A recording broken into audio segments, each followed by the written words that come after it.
Welcome to another episode of Nora Speaks, and I'm your host, Nora Muhammad. Thank you for joining me in episode 271 of the podcast. I'm very excited to be with you, and I want to thank everybody who has supported the podcast and supported me. This operation just means a lot to me. It's a service that I'm providing to our community, and I think it's a necessary one. I said before that we have plenty of talk shows, podcasts, reality shows that is simply for entertainment. And we have an overabundance of entertainment. And I think it's important to contribute to a meaningful dialogue or contribute a meaningful dialogue to the atmosphere. So much we see is, I think, really a distraction.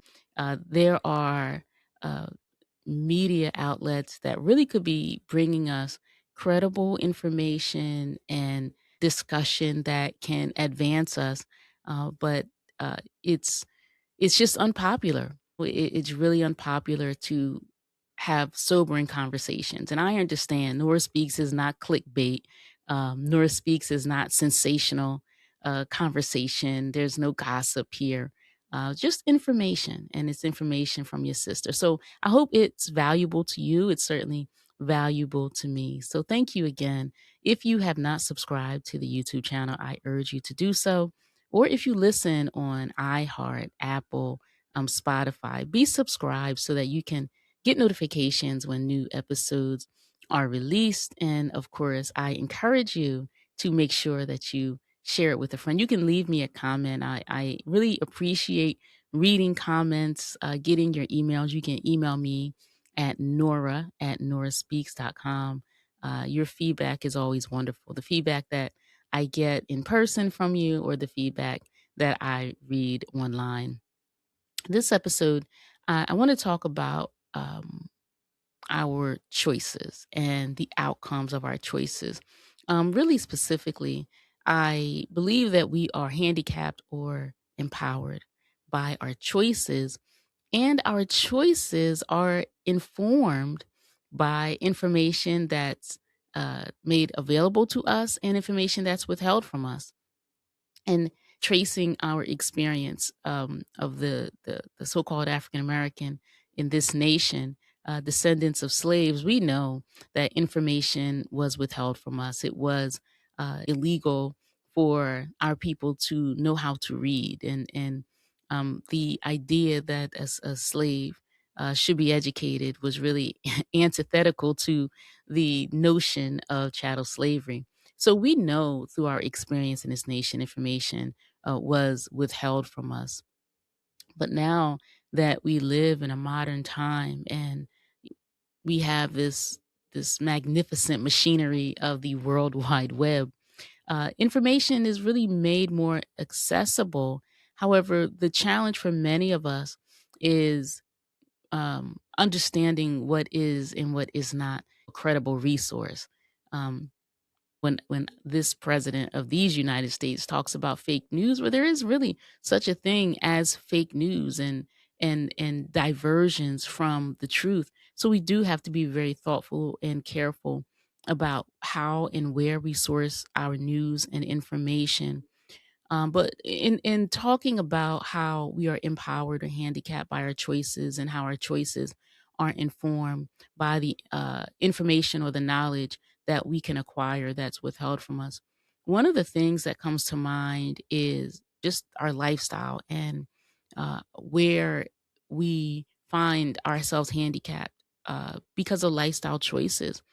And did an entire series on food substances, the harmfulness of food dyes, additives, preservatives, and I did all of that. And I'm kind of coming back talking about it again because I understand that it can be really difficult for us to let go of products that are harmful to us. And often that's because we have developed a palate, being raised on certain sorts of foods, developing a palate for things. our it can be difficult to transition to healthier options, not just because of availability, which is something that we can talk about, but um, we have to endure what is good for us, but doesn't have the manufactured and engineered hyper palatability. So I'm going to give an example. I was at a function and there was home cooked food there, and there was a child had a plate of these delicious home cooked foods, and the child didn't want it. The child tasted it. The parents said, Do you try this or try that? Do you like this? Do you like that?" And the child declined. The child did not like what was served. And then sometime later, and I'm like, "Oh, this is fresh food. It's delicious." Um, and then a short while later, the child was offered, I don't know if it was a cookie or a donut, gobbled it up. And I just thought that's really a shame. And the child had a weight issue. A lot of people in the country have a weight issue. Obesity is an epidemic. It is a medical condition, but it's largely a result of lifestyle choices. And so I sat there and I thought, wow, here the child is presented with uh, fresh fruits, fresh vegetables that were cooked, um, a pasta dish that was cooked from scratch, um, uh, meat that is not processed, and the child declined. But you put a cookie in front of the child. Now I know. Everybody likes cookies and donuts. But the fact that here is a child that's hungry, declining real food, right? But I know the child likes canned food. I know the child likes packaged food. Canned packaged foods generally have a lot of salt in them. Packaged goods often have a lot of sugar in them, fat in them. And it was kind of disturbing to me because I know, like, that whole scene that I witnessed is representative of a large group of our people. And I remember growing up, the way I was raised, it was, if you don't eat your meal, you don't get dessert. And not that I liked Brussels sprouts or broccoli growing up, but I had to eat them to have ice cream for dessert. Uh, and as an adult now, I enjoy broccoli and Brussels sprouts. Um, and so introducing real food to our children at an early age is so important. Um, and encouraging our children and teaching our children about the difference of why potato chips just grab us and how a carrot stick doesn't give us the same sensation. Although food manufacturers will sell us food that is the color of carrots, the color of apples, the color of lemons, the color of blueberries, but without carrots in it, without blueberries in it, because these are colors or foods that are naturally occurring and are naturally enticing. So the manufacturers know that we have to reproduce these colors and put it or package their junk, their manufactured hyper palatability, high sodium, high salt, MSG laden foods with these beautiful, natural, appealing colors, and the consumer will reach for it. And so I thought about that parent and what that parent knows or doesn't know, and how that parent is feeding that child, and the outcome of a lifestyle that's built around junk food. And what does that parent know?